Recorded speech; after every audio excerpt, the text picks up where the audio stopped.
They were trying to compel people to say he was the greatest.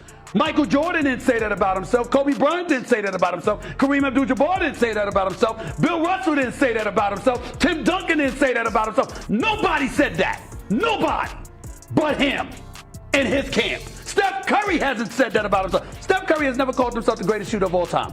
Ray Allen never called himself the greatest shooter of all time. Reggie Miller never called himself the greatest shooter of all time. Allen Houston never called himself the greatest shooter of all time. Nobody called himself the greatest in anything but that man and his camp. They point to other guys, as you know, and say, oh, wait. Kobe and Michael would say, wait a minute, he didn't win as many championships with Jerry West. Hold on, you better mention Kareem. They would all mention Bill Russell. So the notion that anyone is saying, I'm the greatest, there's one guy in the history of sports I give total pass to saying I'm the greatest, and that's where GOAT comes from, Muhammad Ali. He's the only one who gets to say, I'm the greatest. Ali invented the conversation. He was, and to me, still is the greatest, because he didn't just change his sport. He didn't just change sports. He changed the world. Changed society. He changed the nation's position on war. The greatest of all-time debate in the NBA has burned for decades, but lately it has taken a dramatic turn. Stephen A. Smith, Michael Wilbon, and Charles Tanzi came together on ESPN to address a growing problem inside basketball culture. LeBron James openly calling himself the GOAT. These three respected analysts did not hold back at all. What followed was a harsh reality check for LeBron and those who defend him.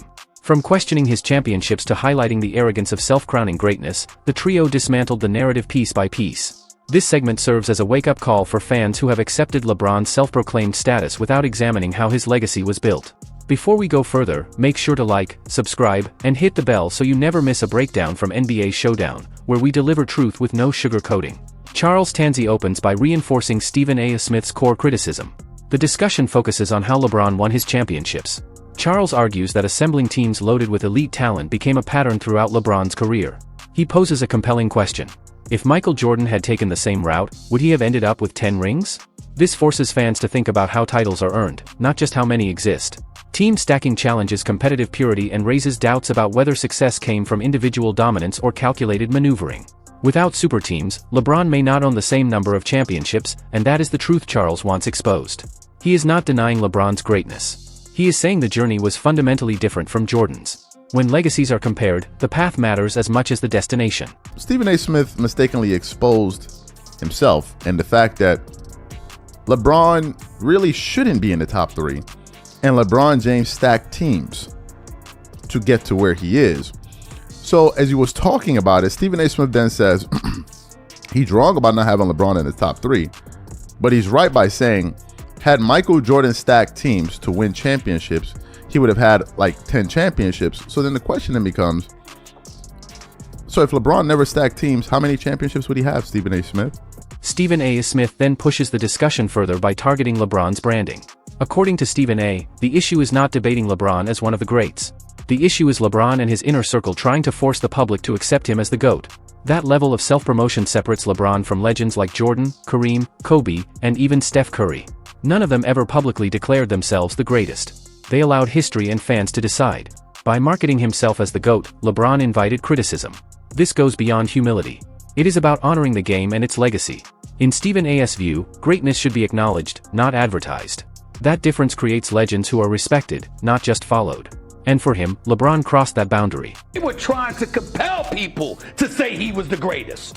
Michael Jordan didn't say that about himself. Kobe Bryant didn't say that about himself. Kareem Abdul-Jabbar didn't say that about himself. Bill Russell didn't say that about himself. Tim Duncan didn't say that about himself. Nobody said that. Nobody but him and his camp. Steph Curry hasn't said that about himself. Steph Curry has never called himself the greatest shooter of all time. Ray Allen never called himself the greatest shooter of all time. Reggie Miller never called himself the greatest shooter of all time. Allen Houston never called himself the greatest shooter of all time. Nobody called himself the greatest in anything but that man and his camp. Michael Wilbon adds deeper perspective by referencing personal conversations with icons such as Kobe Bryant and Michael Jordan. According to Wilbon, neither legend ever claimed to be the greatest despite having every reason to do so. Instead, they consistently redirected praise to teammates and those who came before them, showing humility and respect for the sport. Wilbon points out that the only athlete who ever declared himself the greatest and truly earned it was Muhammad Ali. Not solely because of boxing accomplishments, but because he reshaped society beyond sports. Ali's claim was rooted in activism, sacrifice, and global impact. Wilbon challenges LeBron's self-declaration by asking a tough question. What has LeBron done beyond basketball to justify that title? It is a harsh but fair comparison that separates dominance from historical transformation. In Wilbon's eyes, LeBron is great on the court, but calling himself the greatest disrespects those who let history decide their rank. Point to other guys, as you know, and say, oh, wait. Kobe and Michael would say, wait a minute, he didn't win as many championships with Jerry West. Hold on, you better mention Kareem. They would all mention Bill Russell. So the notion that anyone is saying, I'm the greatest, there's one guy in the history of sports I give total pass to saying I'm the greatest, and that's where GOAT comes from, Muhammad Ali. He's the only one who gets to say, I'm the greatest. Ali invented the conversation. He was, and to me still is, the greatest, because he didn't just change his sport, he didn't just change sports, he changed the world. Changed society. He changed the nation's position on war. Charles Tanzi returns with a blunt reality check on the nature of LeBron's championships. He argues that when titles are won through deliberate superteam construction, their value becomes debatable. Charles presents a sharp contrast to the audience. If LeBron's methods are acceptable, why do people get angry at David Falk's brutally honest criticism? Charles is not chasing controversy. He is demanding consistency. If you defend LeBron's career choices, then you must accept criticism from those who analyze them honestly.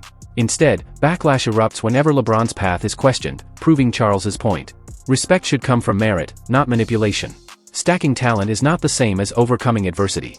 When analysts expose this, LeBron's fan base reacts emotionally instead of logically.